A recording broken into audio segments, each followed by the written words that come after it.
الحمد للہ رب العالمین والصلاة والسلام علی سید الانبیاء والمرسلین اما بعد فاعوذ باللہ من الشیطان الرجیم بسم اللہ الرحمن الرحیم الصلاة والسلام علیک یا رسول اللہ وعلی آلک واصحابک یا حبیب اللہ۔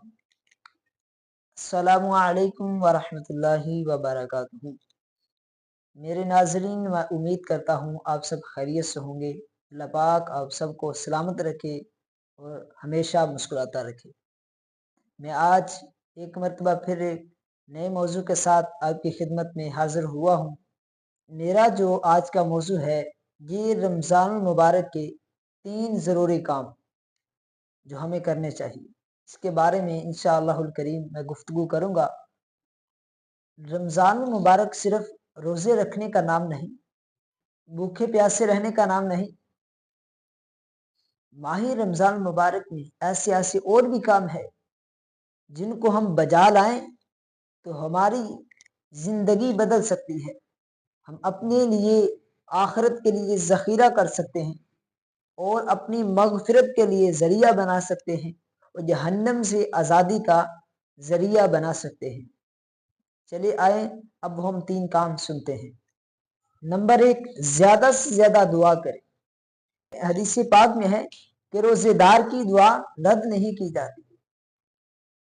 تو روزے دار جو ہوتا ہے زیادہ سے زیادہ دعائیں کرے، رب کی بارگاہ میں التجائے کرے، اپنی مغفرت کے لیے دعا کرے، اپنے والدین کے لیے، دوست احباب کے لیے، خصوصاً بالخصوص امت مسلمہ کے لیے اور فلسطین کے مسلمانوں کے لیے، مظلوموں کے لیے دعا کرے۔ جو کسی کے لیے دعا کرتا ہے اللہ تعالیٰ اس کے حق میں پہلے قبول فرما لیتا ہے۔ تو اس کام کو ترک نہ کریں، زیادہ سے زیادہ دعائیں کریں۔ جو دنیا کی کامیابی کے لیے بھی دعائیں کریں اور آخرت کی کامیابی کے لیے بھی دعائیں کریں۔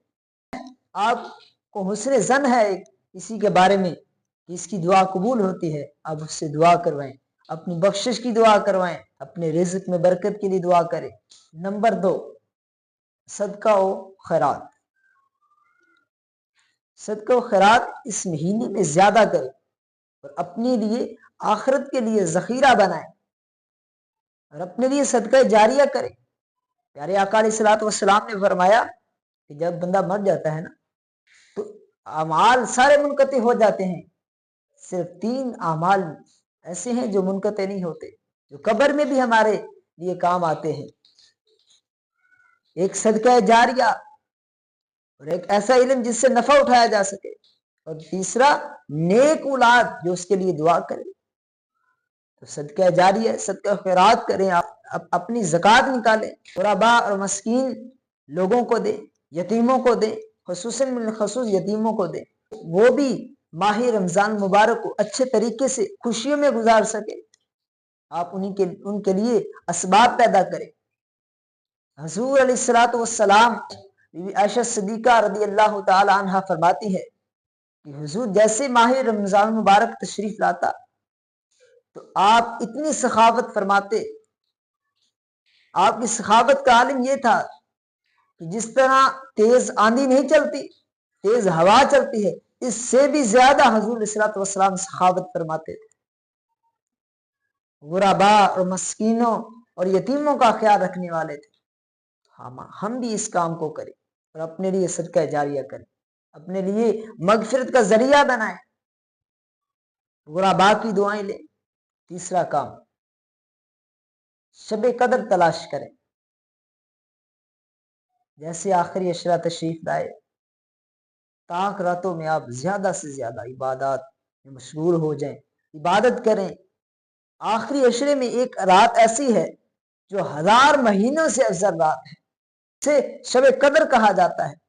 اس کی شان میں اللہ تعالیٰ نے قرآن پاک میں ایک پوری مکمل صورت مبارکہ نازل فرمائی ہے، جسے سورۃ القدر بھی کہتے ہیں، 30ویں پارے میں موجود ہے۔ انا انزلناہ فی لیلۃ القدر وما ادراک ما لیلۃ القدر لیلۃ القدر خیر من الف شہر۔